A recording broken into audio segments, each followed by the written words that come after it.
Bien. Allons-y, bonjour à tous. Bonjour. Bonjour. Merci de vous être rendu disponible pour ce webinaire que nous avons souhaité organiser sur une comparaison du système de classe de créanciers, on va rentrer un peu plus dans le détail, entre les systèmes français et américains. Je remercie très chaleureusement notre confrère Ed Tingast du cabinet Shepard Mullin, avec qui nous collaborons sur les aspects franco-US de façon régulière, et qui a eu la gentillesse de nous accompagner pour ce webinaire, pour nous apporter de la pratique et sa vision en fait de la procédure de Shaper-Levin, qui va nous permettre de nourrir nos échanges.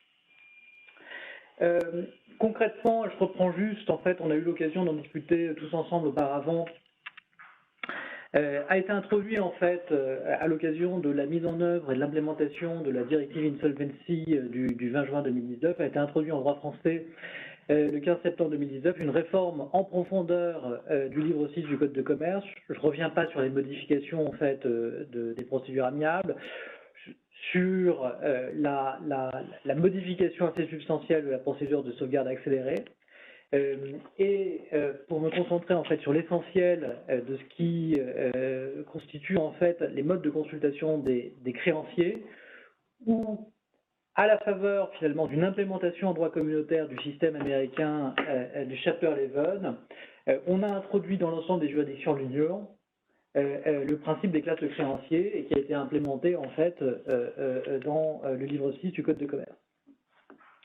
Alors très concrètement en fait, ce qu'on va faire, c'est revenir sur un certain nombre de notions essentielles, qui sont des notions essentielles directement en fait imprimées du droit US, à la fois sur la constitution des classes, sur la notion de partie affectée, sur la notion de règle de la priorité absolue, sur la notion du best interest, également évoquer les contentieux qui résultent en fait de la mécanique des classes de créanciers, et on va le faire à travers une analyse du système du droit américain, non pas en partant du principe, et on avait eu l'occasion d'en parler ensemble, de ce que le juge français appliquerait en fait aveuglement un système de droit américain, quand bien même il s'en inspirait.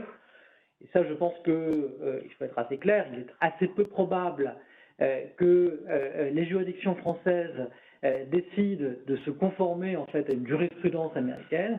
Mais pour autant, dans la mesure où la mécanique des classes de créanciers est une mécanique qui est directement importée du principe de Shaper-Levin, je pense que ce serait peu responsable pour chacun d'entre nous de ne pas connaître, de ne pas appréhender et de ne pas s'approprier les mécaniques et les concepts de droit américain. Ce que je propose, c'est qu'on passe peut-être directement au premier thème, celui des classes de créanciers. Un mot peut-être sur la façon dont on va organiser ce webinaire. Dans une première partie, en fait, il s'agira surtout pour nous en fait de présenter un certain nombre de principes et d'échanger avec Ed.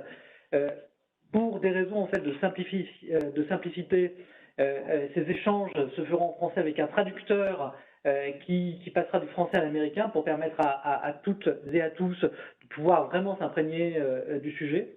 N'hésitez pas, pendant le temps de cette première partie d'échange, à poser vos questions sur le chat, qui est disponible à tous. Alors je crois qu'il y a une technique, c'est qu'il faut l'adresser à l'intégralité en fait des panélistes et pas à une personne en particulier pour qu'on puisse tous en fait le visualiser. Et puis dans un deuxième temps, en fait, on va essayer, même si on est à distance, c'est pas facile, d'avoir une interaction entre nous. Donc on va ouvrir les micros de tous. Donc bon, voilà, à chacun de pouvoir respecter cette discipline collective et par conséquent de rester en mute si vous ne souhaitez pas prendre la parole, pour qu'on puisse avoir un échange interactif avec Ed. En français ou en anglais, peu importe, les questions peuvent être en français, nos traducteurs sont présents pour pouvoir les traduire le cas échéant. Je propose qu'on passe à la première question, la notion de classe de créancier. Donc la première notion qu'on souhaitait aborder avec notre confrère Ed Tingast, c'est celle de classe de créancier, parce qu'on sait que cette notion est entrée dans notre droit à la faveur de la réforme en lieu et place des précédents comités de créanciers. avec une idée qui est que désormais, au lieu d'avoir des catégories fixes et des cadres circonscrits, on a une organisation de la consultation par le biais de classes qui vont être donc adaptées à chaque procédure. Elles doivent avoir pour caractéristique de regrouper en leur sein, chaque classe doit regrouper en son sein des créanciers, ou on va dire des parties affectées qui partagent une communauté suffisante d'intérêts, et avec quelques lignes directrices posées par le Code, qui est qu'on doit à minima avoir une distinction entre une classe de créanciers chirographaires et une classe de créanciers garantis sur les actifs du débiteur. On doit, dans la composition des classes, tenir compte des accords de subordination. Et dans l'hypothèse où le plan affecte les droits des détenteurs de capital, modification des statuts, modification de la structure de capital, l'administrateur judiciaire doit constituer à minima une classe de détenteurs de capital. Voilà notre nouvel environnement. Ce qu'on souhaitait voir avec Ed, à qui je vais passer la parole maintenant, c'était de comprendre comment, aux États-Unis, dans le Chapter 11, qui connaît ce concept depuis longtemps, comment est-ce qu'on constitue les classes de créanciers? Est-ce que ce sont des catégories fixes ou flexibles? Combien de classes sont constituées? Et puis, qui, en fait, organise cette composition? Je laisse la parole à notre confrère Ed Tillinghast.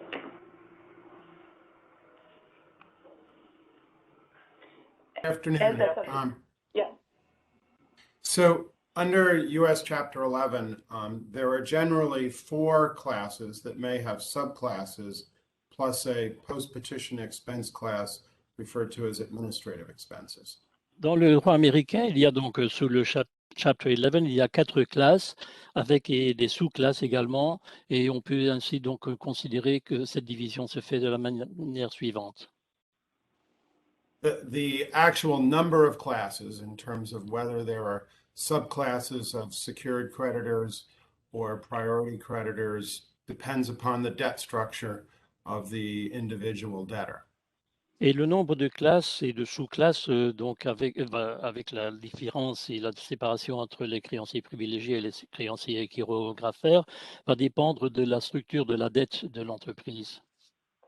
And the administrative class, which is on the top of the list here, is just for post-petition expenses, both operating expenses as well as the professional fees expenses of operating the Chapter 11.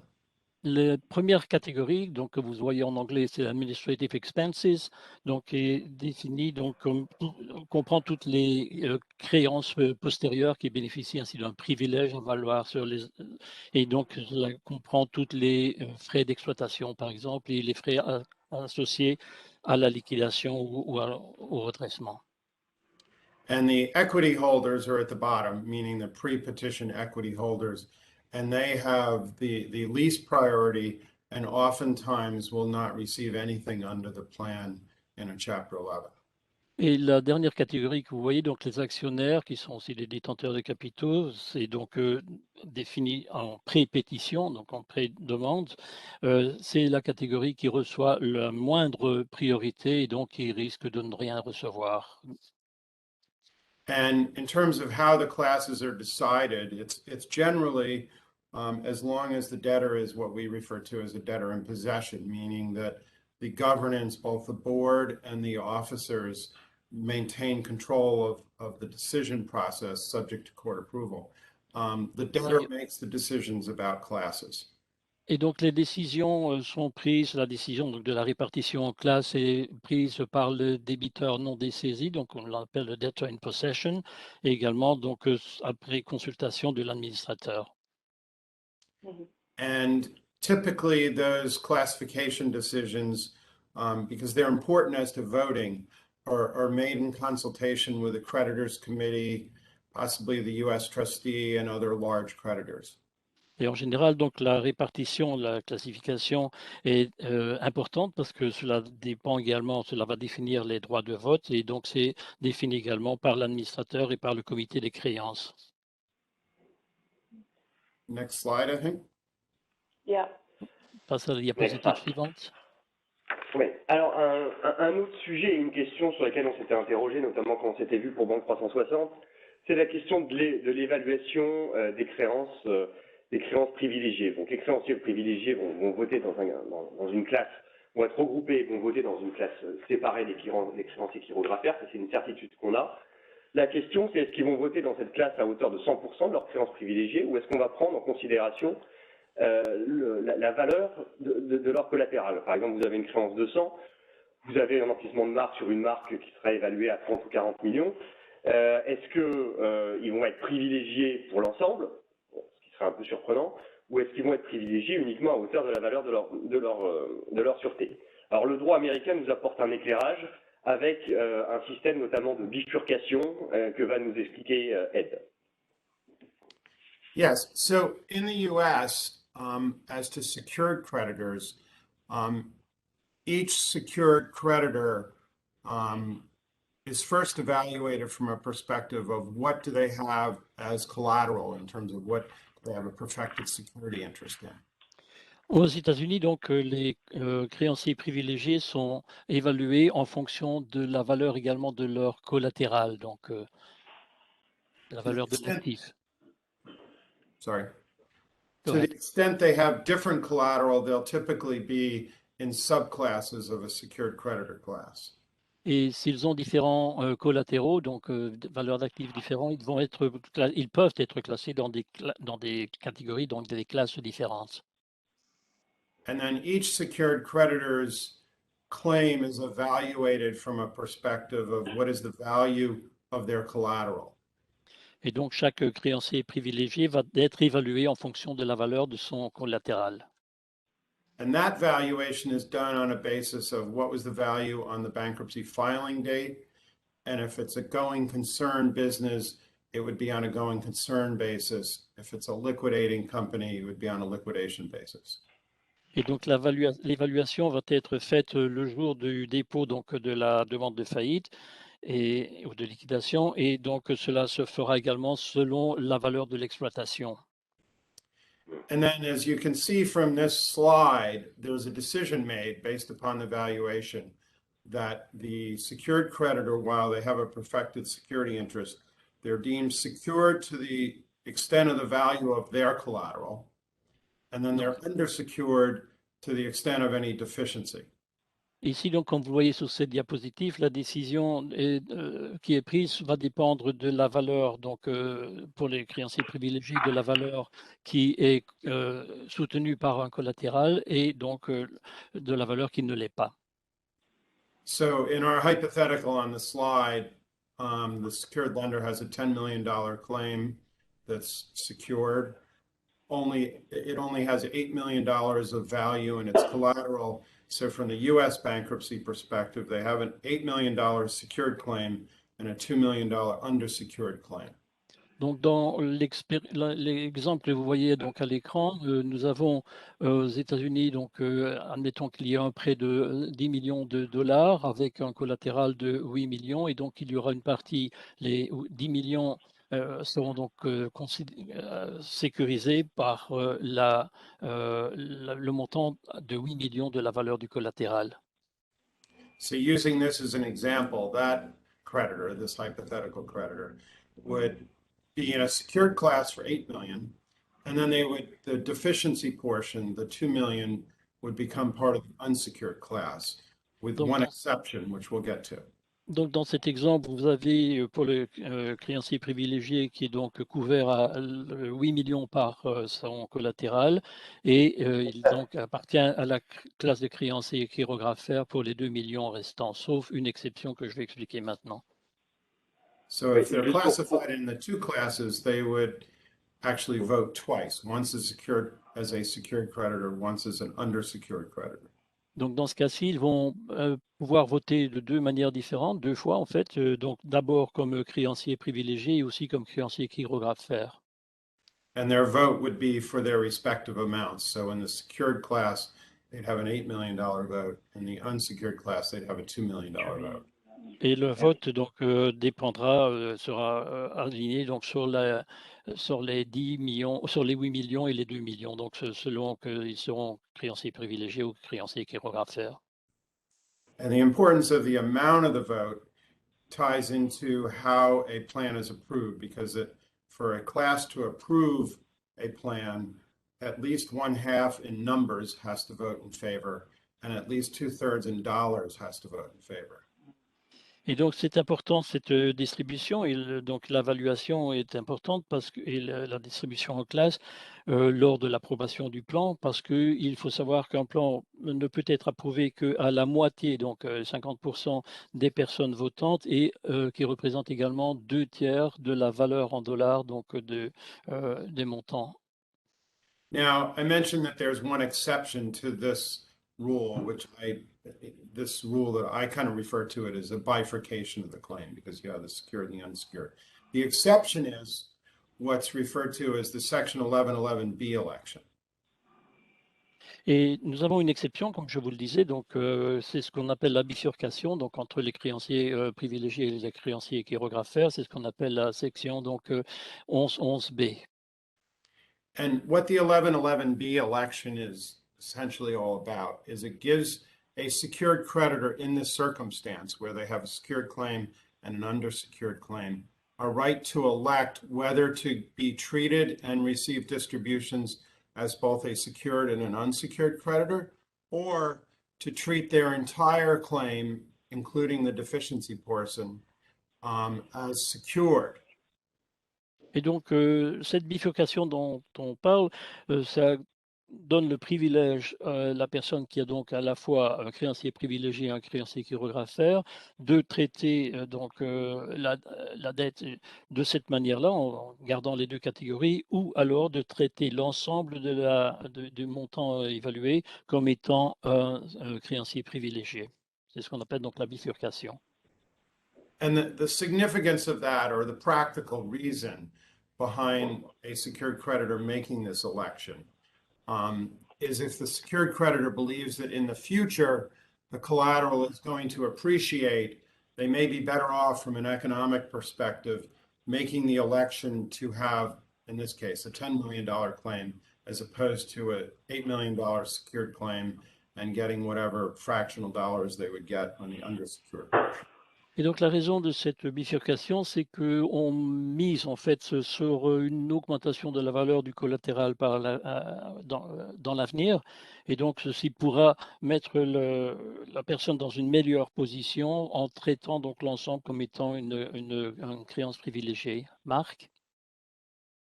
In most cases, the secured creditors do not take the election, but it's their right, and it really depends upon their evaluation of the go-forward reorganized company.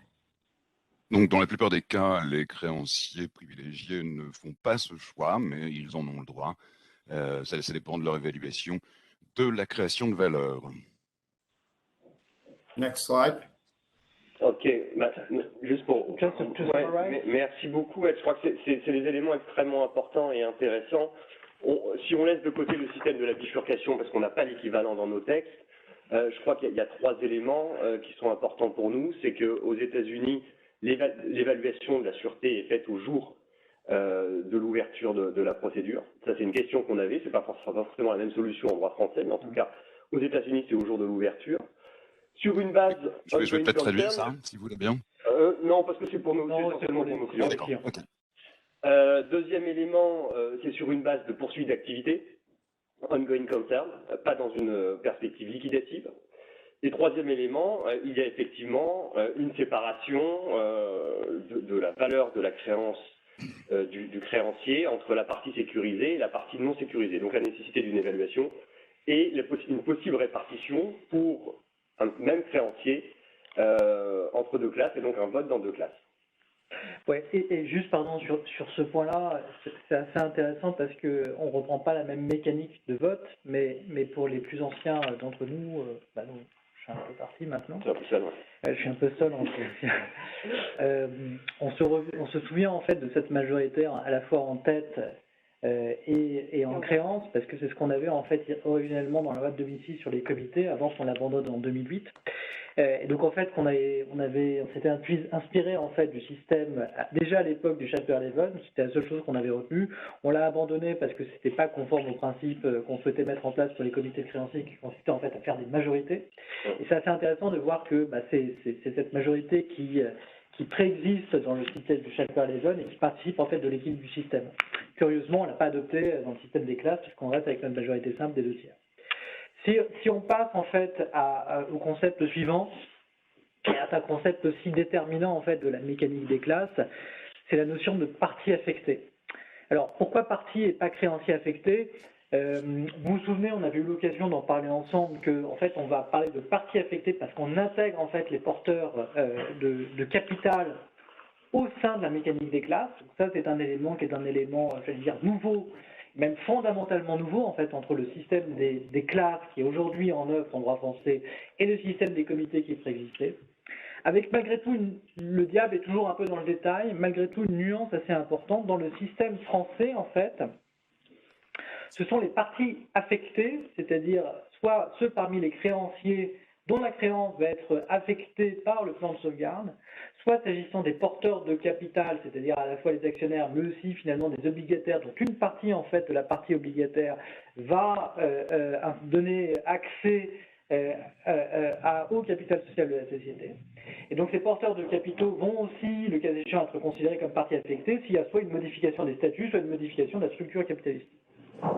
Et lorsque ces créanciers sont affectés, dans ces cas-là, on va constituer une classe, ils vont entrer dans une classe de créanciers homogènes qui vont être appelés à voter sur le plan de sauvegarde. Dit autrement, on ne constitue des classes que quand les créanciers sont affectés.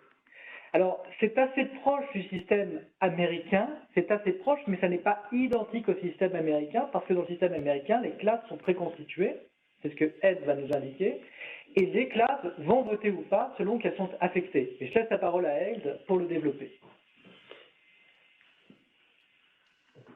So in the US, the classes are looked at as to whether they're impaired or unimpaired. And what's on the slide is essentially the definition from the Bankruptcy Code of an impaired claim.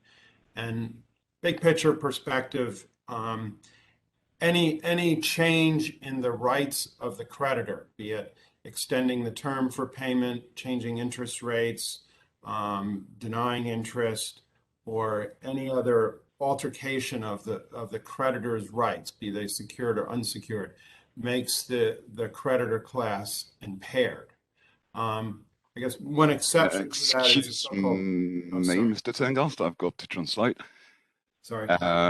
Excusez-moi, donc voilà, on considère aux États-Unis les classes comme étant affectées ou non affectées en réalité, donc n'importe quel changement apporté à la créance, qu'il s'agisse par exemple d'un changement de taux d'intérêt, signifie que la créance s'en trouve affectée. One exception is so-called ipso facto defaults, which is also in the directive, in the French directive, meaning that if the only default is just by virtue of the bankruptcy filing, that doesn't count, essentially. L'exception, c'est une défaillance, la survenue d'une défaillance à l'occasion du dépôt de la demande de mise en faillite, ce qu'on retrouve dans la directive mise en œuvre en France, ou appliquée en France. Now, the importance or significance of impaired versus unimpaired classes is whether they can vote. Et la grande distinction à faire entre les classes des créanciers affectés ou non affectés, c'est de savoir s'ils peuvent voter. In other words, if the class is unimpaired, meaning they're getting exactly what their contractual rights were, and they're not being impaired in any way in their claim and the distribution, they don't get to vote. À savoir que les créanciers non affectés qui gardent intacts leurs droits contractuels, qui ne voient pas donc leurs créances modifiées en quoi que ce soit, n'ont pas le droit de voter.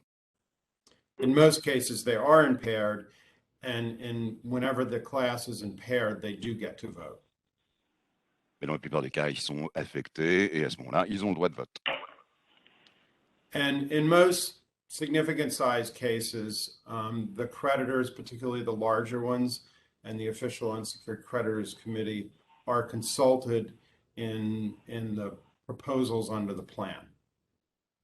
Et dans la plupart des cas, les créanciers affectés, en tout cas les plus importants, et les comités sont consultés dans le cadre de l'établissement du plan.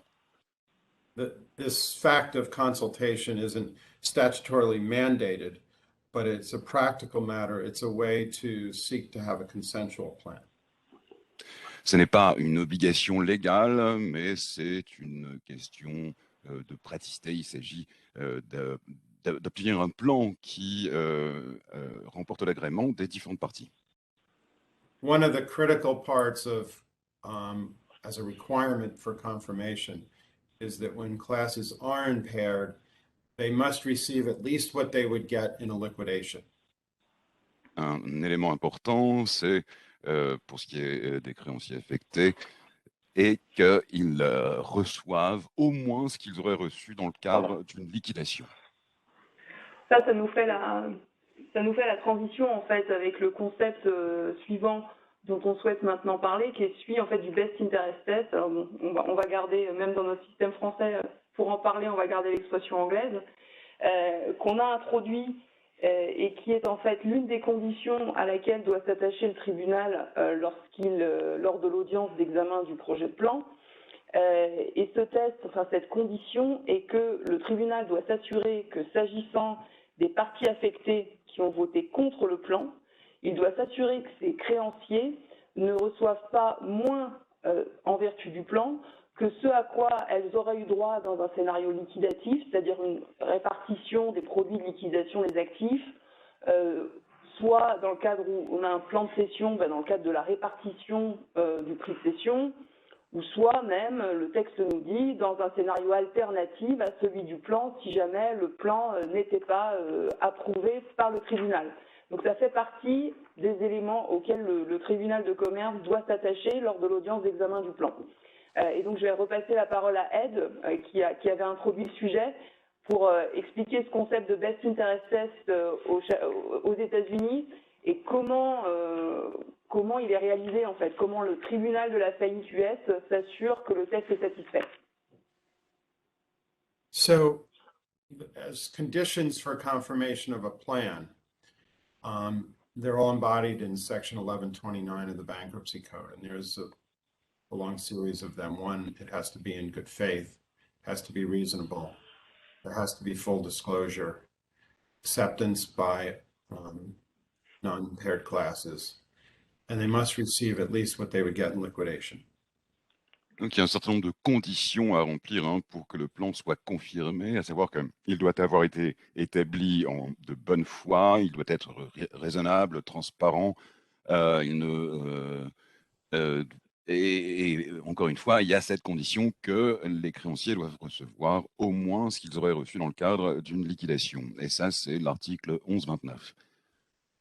Another is the plan must be economically feasible, meaning that the projected distributions under the plan for all creditors must be deemed to be and found by the court to be reasonable to actually happen. Le plan doit également être économiquement faisable, à savoir qu'il doit être considéré par le tribunal en vertu des différentes distributions prévues aux différents créanciers comme étant raisonnable.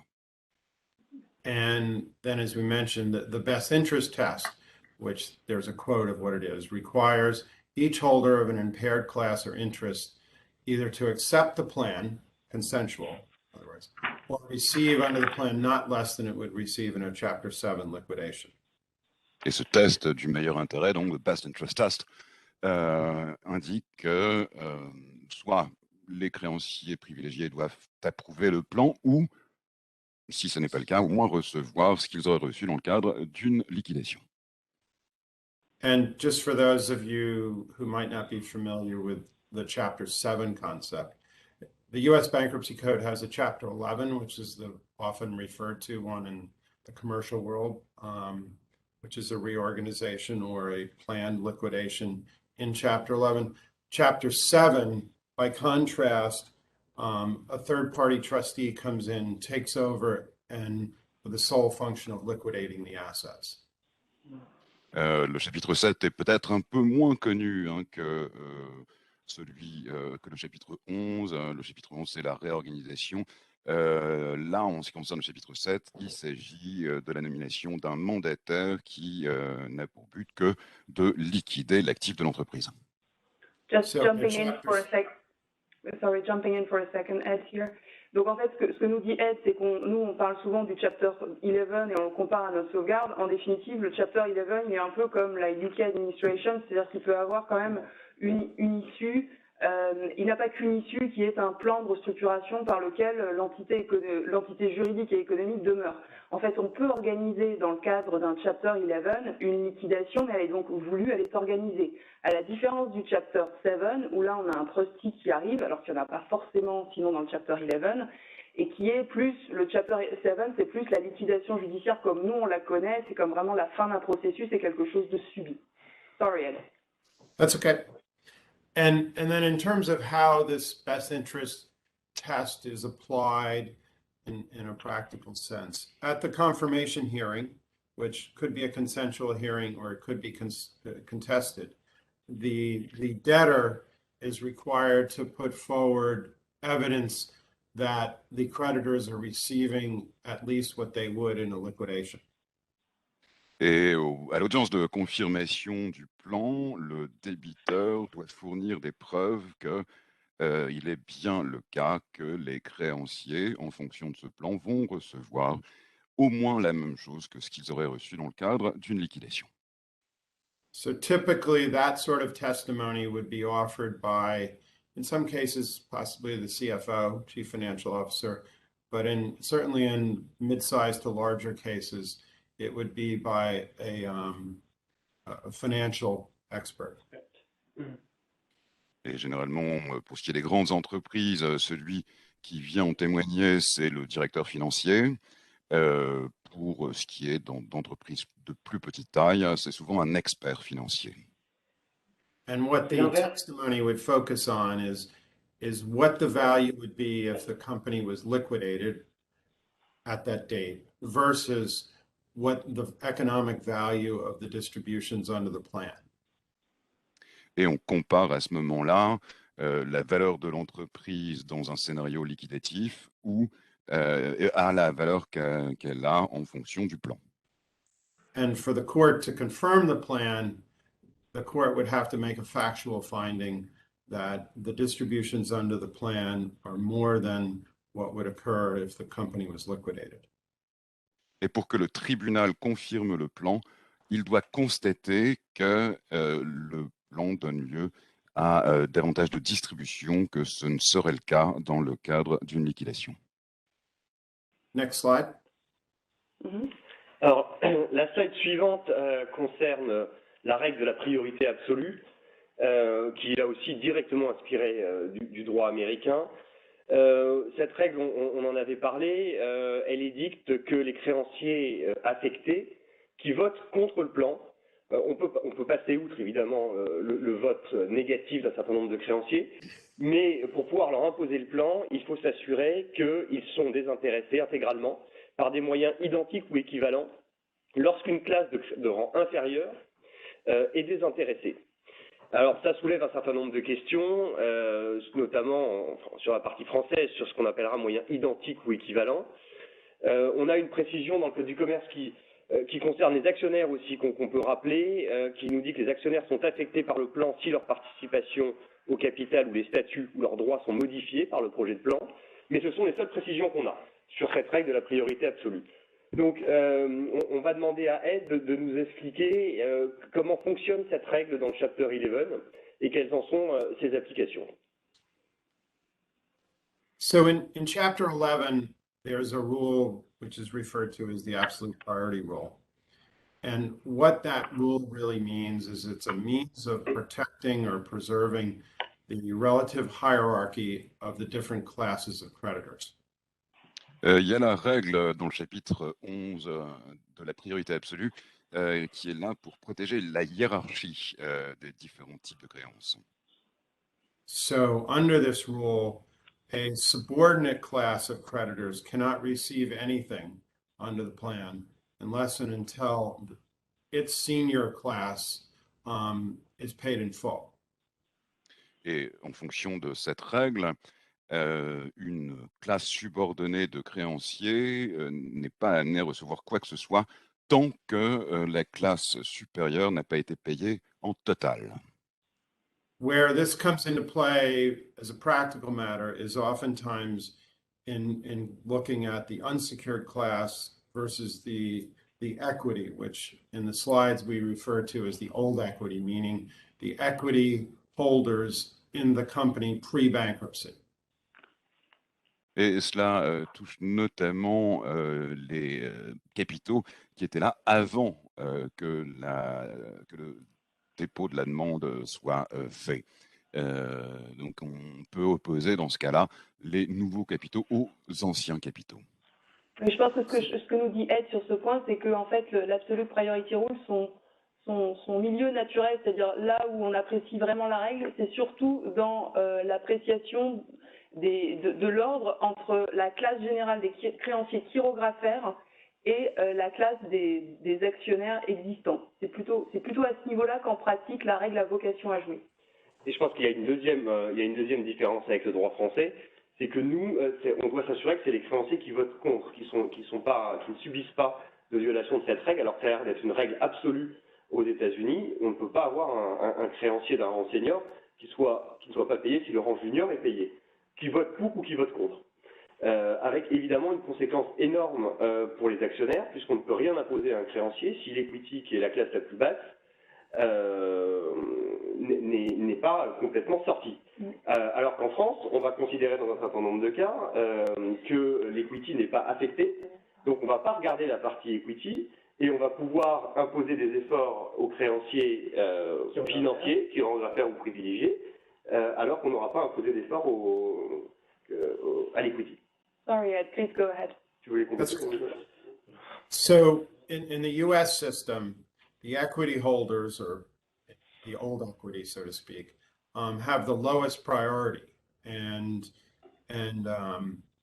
which means oftentimes, because in most Chapter 11s, the unsecured creditors do not get paid in full, which means under the absolute priority rule, equity gets nothing.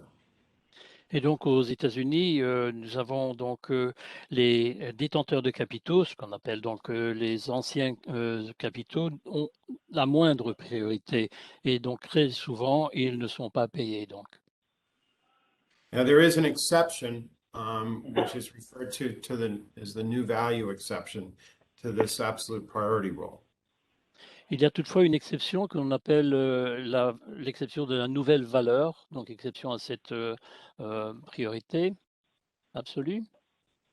And the exception is referred to as the new value rule, or new value exception, whereby the old equity essentially purchase equity in the new reorganized company. Et donc, cette exception de la nouvelle valeur, c'est lorsque des anciennes valeurs, donc des anciens capitaux, achètent de la nouvelle valeur dans la société qui est refondue. And that's an option that the old equity has. The court would have to make a decision that the amount paid by the old equity holders is sufficient and reasonable for what they're receiving. Et donc, cette option dépend évidemment d'une décision du tribunal qui va déterminer si la valeur donc payée par les anciennes équités, les anciens capitaux, est suffisante. And that would entail an actual cash payment, because the old equity, as long as the unsecured creditors did not receive full payment, the old equity would be deemed worth nothing. Et donc, le paiement se fait en cash et cela donc part du principe que les créanciers chirographaires ne vont rien recevoir. And in terms of who has the equity of the reorganized company, typically, if the unsecured class is not receiving full payment, or in some cases, the secured class is not receiving full payment, there would be a debt for equity conversion, so the creditors would end up holding the equity of the reorganized company. Et donc, dans ce cas de la réorganisation, il est donc probable que les classes de créanciers chirographaires ne vont pas être payées complètement et parfois même les créanciers privilégiés ne le seront pas. C'est alors à ce moment-là qu'on a donc une conversion swap de dette pour équité, pour capital. And in the last few years, there's been a significant number of cases where the equity, the debt, secured debt, is held by funds, and the funds will enter into an agreement with the debtor to allow the unsecured creditors, which are usually a smaller amount, to be paid in full in exchange for the secured creditors to receive 100% of the equity or virtually all of the equity in the reorganized debtor. Et au cours des dernières années, nous avons eu beaucoup de cas, beaucoup d'exemples dans lesquels les débiteurs privilégiés sont traités par des fonds, qui discutent, qui négocient avec les débiteurs afin donc d'assurer un paiement aux créanciers chirographaires et afin de les payer au total, ce qui permettra également donc d'avoir davantage de fonds pour payer les créanciers privilégiés. En fait, c'est assez intéressant parce que ça va nous permettre, je pense, à travers ce point-là, en fait, de comprendre vraiment la différence majeure, quand bien même on utiliserait des concepts pareils, entre le système des classes tel qu'il est C20 du Chapter 11 américain et en fait le système des classes tel qu'il est aujourd'hui. On fait la photographie aujourd'hui, peut-être que demain ça va changer, c'est pas complètement sûr, mais peut-être. Système des classes tel qu'il va s'appliquer en droit français. Et je reviens à ce qu'on se disait précédemment, c'est-à-dire qu'en droit français, on ne va constituer des classes que quand on considère que les créanciers sont affectés, enfin les parties sont affectées. Aux États-Unis, les classes sont préconstituées et elles votent ou pas en fonction de ce qu'elles sont affectées ou pas. Et donc il y a toujours une classe, ce créancier de dernier rang, qui est l'equity. Ce qui fait que, c'est ce que Ed précise, on va avoir cette notion en fait qui est peu connue du droit français, sinon inconnue, qui est la notion de hold equity versus Q equity, et qui en fait va être déterminante en droit américain, puisque comme Ed l'a exposé, en définitive, dans cette mécanique en fait de la règle de la priorité absolue, dès lors que les créanciers chirographaires ne sont pas payés, l'equity sera sortant. Ce que Ed indique également, et ça je pense qu'on aura sans doute l'occasion d'en reparler à l'occasion des débats, c'est qu'un système, une mécanique des classes qui fonctionne sur une grande rationalité de la hiérarchie entre les créanciers implémente mécaniquement un principe de circularisation des dettes. Et par conséquent alimente un principe du marché secondaire, puisque les créanciers n'ont pas toute vocation à devenir porteurs de nouvelles equity. En revanche, des fonds, c'est ce qu'indique Ed, peuvent avoir vocation à être plus facilement et par conséquent, en fait, à travers des deals qui seraient topés avec le débiteur, prendre aussi une partie finalement ou payer un reliquat pour les créanciers chirographaires afin de prendre 100% de l'equity et relancer une activité. On voit bien finalement à travers cette mécanique du Chapter 11 qui est une mécanique qui fonctionne sur une grande, classé d'un mécanisme qui est un mécanisme uniquement concentré sur la hiérarchie entre les créanciers, on voit en principe cette rationalité économique s'imposer. La mécanique de la sauvegarde, elle, n'est pas fonctionnée en ce sens que les principes qui vont gouverner la procédure ne sont pas uniquement le paiement des créanciers, mais seront pris en compte l'intérêt de l'entreprise, le sort des salariés, qui vont affecter dans une certaine mesure les règles de fonctionnement de cette consultation des créanciers en classe. Alors, une fois qu'on dit ça, peut-être le point suivant avant de passer aux questions, c'est peut-être aussi se poser la question du contentieux en fait des classes. Et on avait eu l'occasion d'en parler tous collectivement. Alors, désolé parce qu'on n'est pas physiquement ensemble, donc c'est compliqué de voir votre réaction. Mais quand on avait eu l'occasion de faire ensemble différents séminaires, on s'était collectivement et assez humblement posé la question de savoir si finalement l'implémentation de ce nouveau système des classes, ça n'allait pas dans une certaine mesure engendrer un nouveau type de contentieux. Et on s'était dit quand même ensemble, chacun séparément, mais ce qui finalement réunissait, non pas nos inquiétudes, mais nos points de vigilance, c'est que très vraisemblablement un élément clé serait un élément de valorisation. Valorisation qui est prise en compte dans le système du best interest, valorisation qui est prise en compte dans cette mécanique de cross-class cram-down, dont on a parlé tout à l'heure, c'est-à-dire d'application forcée interclasse. Est-ce que cette valorisation, finalement, elle est à l'origine du contentieux américain? Est-ce qu'il y a d'autres types de contentieux? Et quel est le type de contentieux qui est engendré par le système des classes, c'est la question qu'on a posée à Ed, et je pense que c'est assez utile de voir en définitive, est-ce que le droit américain est un droit contentieux? Est-ce que ça n'est pas un droit contentieux? Et quel type de contentieux finalement est généré par ce système de chapter level? Je pense que c'est utile de l'anticiper également. Ed? Ed? Yes. So one point, just going back a step to the new value exception to the absolute value rule. One thing to keep in mind is while old equity can do it, they don't have to do it. And the funds, if they elect to do it, the funds that they contribute to buy the new equity go towards the feasibility of the reorganization and the distribution to creditors. So Et donc, moving to permettez-moi de revenir sur un point lorsqu'on reparle donc de cette nouvelle valeur. Les anciennes valeurs, donc les anciens fonds, ne peuvent mais ne sont pas obligés donc d'investir dans l'acquisition de nouveaux capitaux. Donc, ceci est évidemment quelque chose qui va modifier également le plan sous l'aspect de sa faisabilité. So moving to what we would call common or recurring disputes that happen in the context of confirmation of a Chapter 11 case. We'll go through some of those. Donc, on va revoir maintenant certains ou les principaux contentieux donc, dans le cadre du Chapter 11.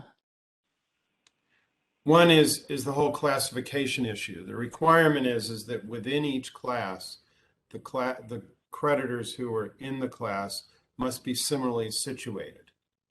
La première, c'est la composition des classes, donc la classification dans les classes qui part du principe qu'on peut placer une créance ou un intérêt dans une classe particulière uniquement si cette créance est similaire donc, aux autres créances de cette classe.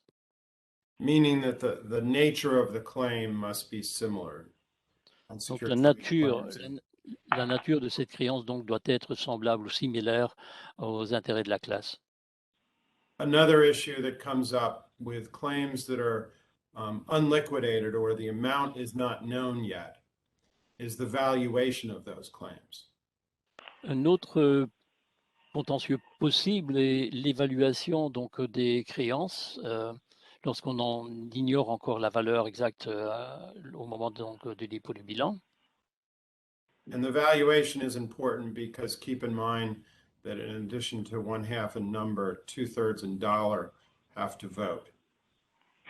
Et cette évaluation est très importante puisque je vous rappelle la double vote, donc la moitié des personnes et les 2/3 de la valeur donc en dollars.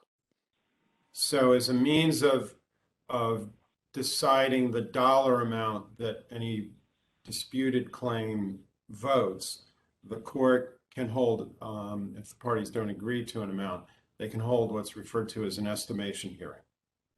Et donc le tribunal, pour déterminer ainsi la valeur en dollars, donc qui contribue à ces 2/3 de valeur en dollars, le tribunal donc peut décider d'avoir ce que l'on appelle une audience d'estimation.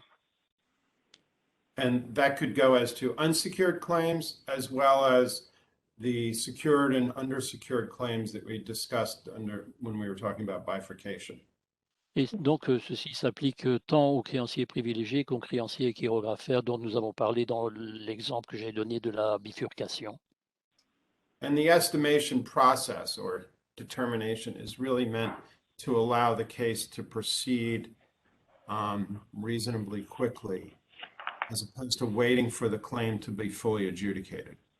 Et donc cette audience d'estimation, en fait, a pour but principal d'accélérer les choses. Another area is the whole feasibility issue, which again is the economic feasibility of actually making the distributions that are anticipated under the plan. Et un autre contentieux ou dispute possible, c'est attrait à la faisabilité donc, du plan, la faisabilité économique, donc lorsqu'il s'agira de réaliser la distribution. And normally the feasibility is, as we mentioned earlier, is based upon expert testimony of a financial advisor for the debtor. Et donc, comme je l'ai dit précédemment, cette faisabilité dépendra de l'évaluation faite par un expert. And if it's disputed, presumably the disputing party would offer their own expert testimony as to why the plan is not feasible from an economic perspective. Et donc, lorsqu'il y a une dispute, ce sera l'expert donc de la partie qui conteste l'évaluation d'apporter donc sa propre évaluation. And then another is the valuation issue, which comes up in a number of ways, but most particularly at confirmation, where the debtor has to show that the plan provides a better return for creditors than liquidating at the confirmation date. Et donc, notre élément de contentieux, c'est après également à l'évaluation. Donc, au moment de la confirmation, il faut que le débiteur soit rassuré que l'accord sous le plan sera au moins meilleur ou similaire à ce qu'il recevrait en cas donc de liquidation, ce qu'il aurait à payer en cas de liquidation. And again, that's usually offered by financial advisors. Et ça aussi donc est déterminé par des experts financiers. Another area is there can be disputes as to whether a class is impaired or not, because an unimpaired class, meaning one that's treated whose claim is not impaired or jeopardized in any way, does not get to vote. Et un autre problème de contentieux, c'est la définition et la distribution entre classes affectées ou non affectées, puisque, comme on l'a dit, une classe non affectée n'a pas le droit donc voter à recevoir quoi que ce soit. And then the voting issues really come up largely in the context of claim amounts, or sometimes there can be disputes between creditors, typically different secured creditors with or without an intercreditor agreement. Et le dernier point, c'est lors du vote, un contentieux du vote, soit qui porte sur la valeur de la créance, soit qui doit déterminer lorsqu'il y a une dispute ou un désaccord entre les différents créanciers. As a general matter, intercreditor agreements, which are fairly common amongst lenders when there's different tranches of debt, are respected under the bankruptcy code in the US.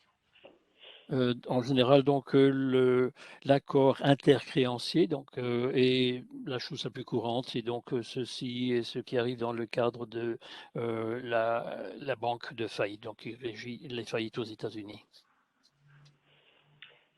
Ouais, une question que vous pourrez peut-être traduire, s'il vous plaît, pour Ed. Comment se passent ces contentieux en termes de timing et comment ces recours s'inscrivent dans le timing de la procédure? I have a question for you. We're talking about the dispute. What is the timing for those disputes? As part of the plan, or is it before or after? What is the timing for these disputes?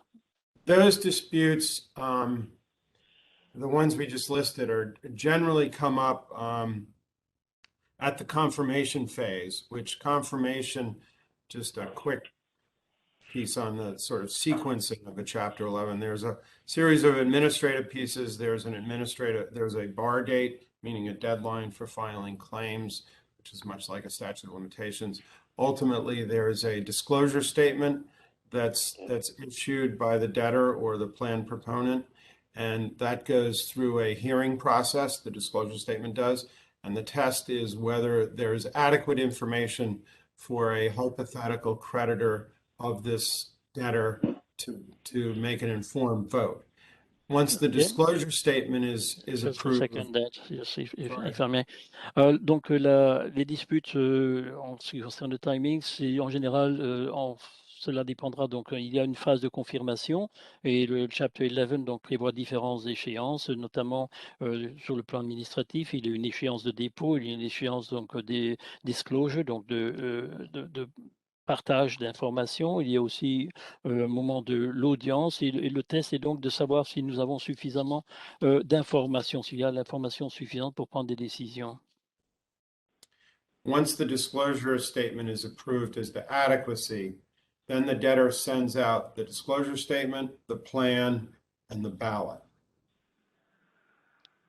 Et donc, lorsqu'il y a donc cette information qui est considérée comme étant adéquate, donc on va pouvoir procéder avec le plan. Et donc And there will be a, circulariser le plan, et donc circulariser le plan à chacune des classes et avec les bulletins de vote. there'll be a deadline for the submission of the ballot, and then soon after that will be the confirmation hearing. Et donc, il y a des délais pour la présentation donc, des bulletins de vote et la confirmation, donc lors de l'audience de confirmation. And at the confirmation hearing is where these sorts of disputes usually get adjudicated and heard. Et c'est au niveau, donc, lors de l'audience de confirmation qu'on entend ainsi les décisions qui sont prises sur les différents contentieux. D'accord. Ok. D'accord. Donc tous les contentieux sont réglés à l'audience d'arrêté du plan, en fait. L'équivalent de notre audience d'arrêté du plan. So all disputes that we discussed, in fact, they're adjudicated at the confirmation hearing, right? Yes. C'est bien ça, D'accord, oui. donc effectivement. Tout est traité lors de l'audience, tous les litiges dont on vient de parler sont traités lors de l'audience d'examen et d'approbation du plan. So maybe shall we move on? Est-ce qu'on passe aux questions? Oui, on en a déjà reçu On a déjà reçu, qu'on va peut-être une question. poser. Peut-être que si Marie-Laure pouvait avoir peut-être la gentillesse aussi de démuter en fait le. On commence pas par les questions qu'on a déjà en chat. Si. Ah oui, mais ça, on peut démuter. Démutons. Je n'ai pas la main, mais ça va être Mathieu qui va pouvoir le faire. Super, Super. merci Marie-Laure. Peut-être que je peux commencer par une première question et surtout, je crois que c'est Franck qui a posé la question. Franck, si je traduis mal la question en français, surtout n'hésite pas à m'interrompre.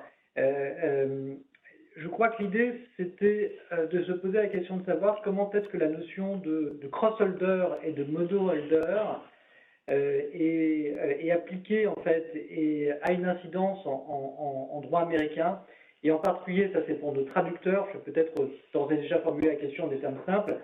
Est-ce que par exemple un equity holder qui est également créancier, est-ce qu'il va voter dans la classe de l'equity et la classe du secured ou du unsecured creditors, ou est-ce que le fait qu'il soit equity holder bloque la possibilité de voter dans une autre classe? Et juste ça, ouais. On a démuté tout le monde, donc si vous pouvez vous mettre individuellement en mute pour qu'on s'entende. Merci. Vous avez reconnu Romain. A question for you. They were wondering whether somebody who's an equity holder and at the same time a creditor, let's say privileged or secured creditor, does the fact that is also an equity holder, does it prevent that person to vote, or can it be considered on one hand as an equity holder and on the other as a creditor who can vote? Yes, I saw that in the chat. As a general matter, that type of creditor could vote in two separate classes, but there may well be an inquiry and an evaluation of their claims with a possible outcome of their debt claim being subordinated to the general class that it fits into, be it unsecured or otherwise. Eh bien, donc là, on a vu, il est possible de voter dans deux classes différentes. Il peut y avoir une évaluation de la créance et donner lieu à une subordination de la créance en fonction de la garantie qui y est associée. I also saw there was a question about 1111B and whether. Oui, alors, since Ed, you can view the question on the chat, I'll just translate it into French for our audience. Donc, Okay. on a parlé tout à l'heure de la bifurcation, qui est cette capacité, enfin, cette option qui est un peu générale pour une créance privilégiée de ne faire partie de la classe des créanciers privilégiés qu'à hauteur de la valeur du collatéral qui la garantit, et le solde de la créance qui excède la valeur de l'actif, elle va voter dans la classe des créanciers chirographaires. Et on a vu qu'il y avait une exception à la main du créancier et sous certaines conditions où le créancier peut refuser ce qu'on appelle cette élection pour l'article 11.11b. Et ce que Franck nous pose comme question dans le chat, c'est de se dire que si le créancier choisit l'option 11b, c'est-à-dire qu'il refuse la bifurcation et son traitement distinct de ces deux portions de créance, est-ce que ça veut dire que pour la partie chirographaire de sa créance, le créancier perd ses droits dans l'hypothèse où la valorisation de l'actif serait inférieure à celle attendue? Mais peut-être Franck, si vous souhaitez clarifier plus avant la question, si on n'a pas fait une traduction parfaite, comme vous avez eu le bon ton de la poser directement en anglais par écrit. Yes, if a secured creditor makes an 1111B election, they do give up their unsecured or undersecured claim, and their whole claim is treated as being secured. Oui, en effet, donc lorsqu'un créancier garanti refuse cette possibilité de la bifurcation, eh bien, ils abandonnent en quelque sorte la partie de leur créance qui n'est pas garantie. Et l'ensemble de leur créance devient considéré comme étant garanti.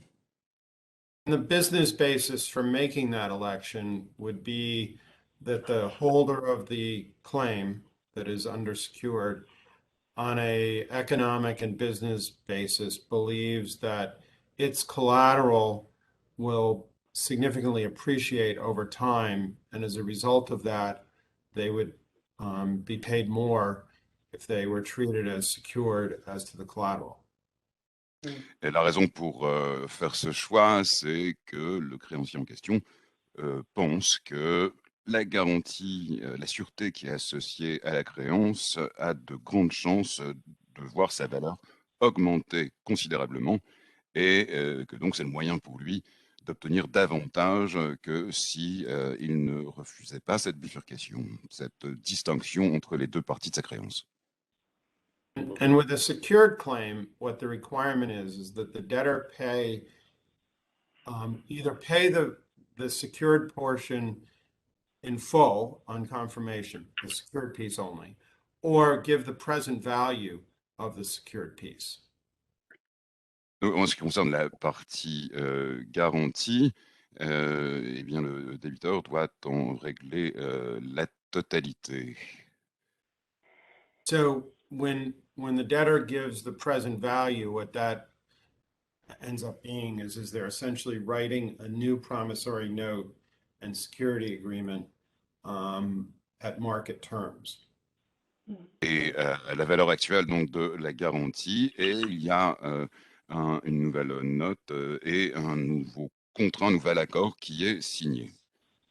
Just to clarify, Ed, ce que nous dit Ed, pour compléter, c'est que donc s'agissant de la fraction garantie, soit cette fraction garantie est payée cash à la sortie du plan, soit elle n'est pas payée cash compte tenu des termes du plan, mais dans ces cas-là, il y a comme une nouvelle dette qui est créée, donc avec une nouvelle sûreté, enfin la même, mais qui est reprise sur le même actif, pour préserver les droits du créancier sécurisé sur l'actif si le plan ne prévoit pas le paiement cash direct à la sortie du plan.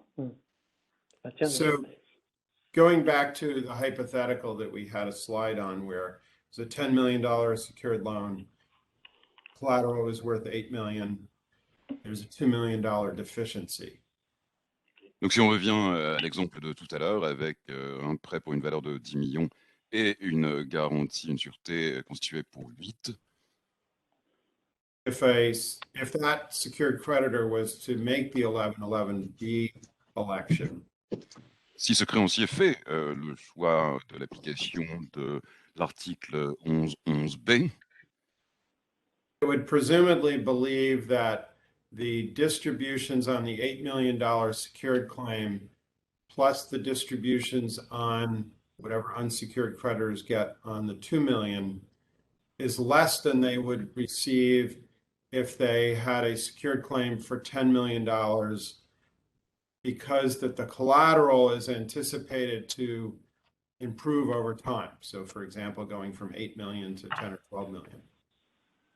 Eh bien, il fait ce choix parce qu'il considère qu'il y a de grandes chances qu'il va recevoir davantage par le biais de l'application de cet article, puisque la garantie va augmenter, la valeur de la garantie va passer peut-être à 10, voire 12 millions, et qu'il va recevoir davantage que si il est considéré comme garantie pour les 8 et chirographaire pour les 2.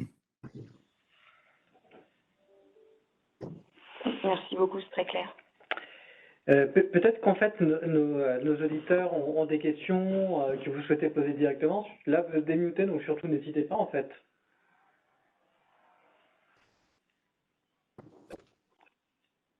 Ah.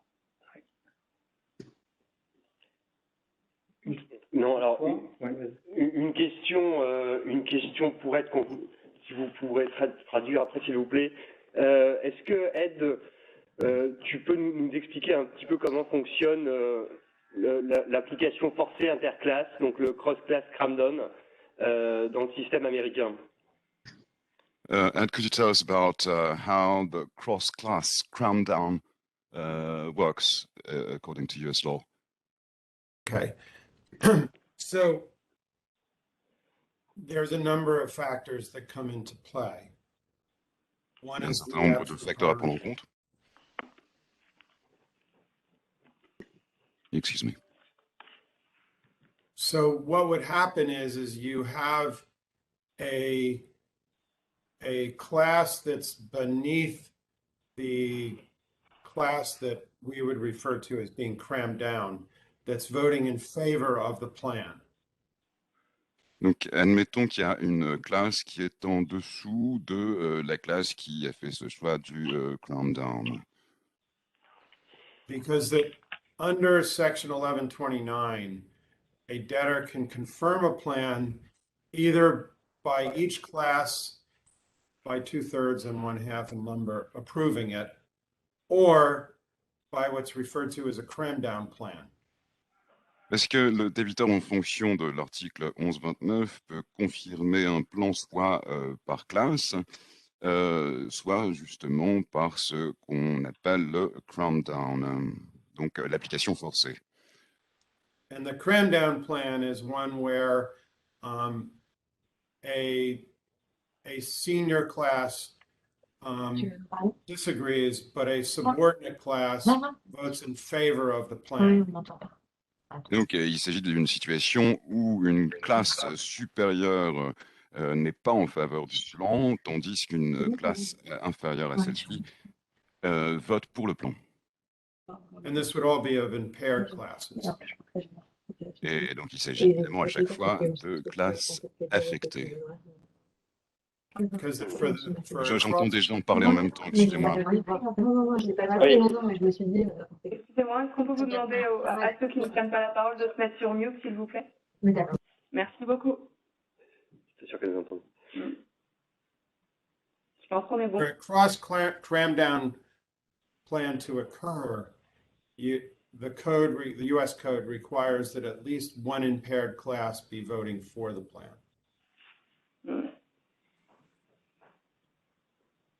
Marc? On va traduire, non? J'avais été, voilà, mon micro avait été désactivé, excusez-moi. Donc, pour que se passe cette application forcée interclasse, eh bien, j'entends toujours du monde, il est nécessaire qu'une classe de créanciers affectés vote en faveur du plan.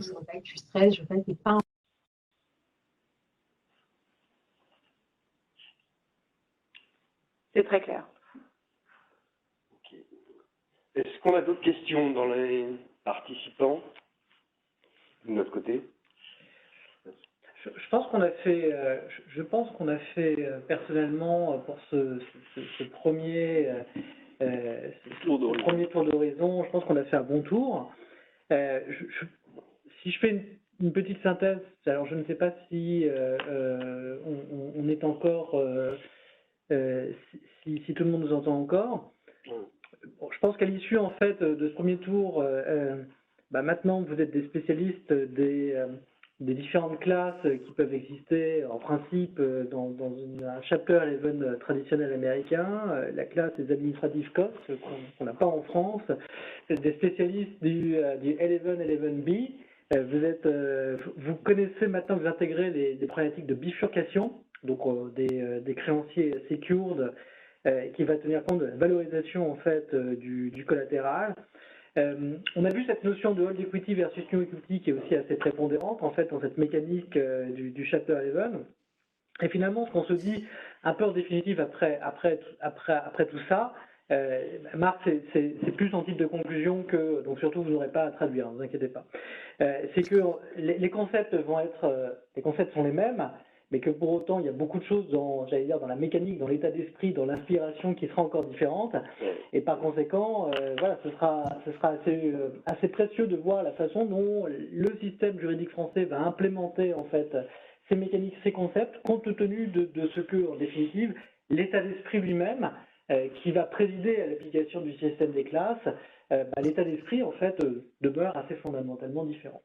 Avec une différence essentielle qui est la prise de contrôle par les créanciers, qui est extrêmement facilitée, sans les barrières qu'on a à l'entrée en procédure française, et ce qui change complètement le marché secondaire, puisque un fonds qui rachèterait la créance d'une banque sait que s'il le veut, il peut prendre le contrôle dans le Chapter 11 et qu'en tout cas, la procédure n'empêchera pas de le faire. Voilà, ce qu'on n'a pas en droit français et ce qui a évidemment un impact sur le marché secondaire. Je ne sais pas, Céline, si on a quelque chose à ajouter de ton côté. Non, je pense qu'on peut chaleureusement remercier toutes les personnes qui se sont connectées pour assister à ce webinaire et remercier chaleureusement notre confrère Ed Tillingas de ses éclairages très très utiles sur le Chapter 11 et sa pratique quotidienne aux US. Et aussi remercier chaleureusement nos traducteurs parce que c'est quand même un exercice qui est toujours très délicat. Donc bravo à eux et merci à tous de votre participation. Ed, thanks a lot for your time. Thank you, Ed. Thank you very much. Merci à tous. Merci à tous. Merci encore de votre assistance. Merci. À bientôt. Thank you. Merci à bientôt. Merci. Au revoir. Merci. Bye. Bye. Au revoir.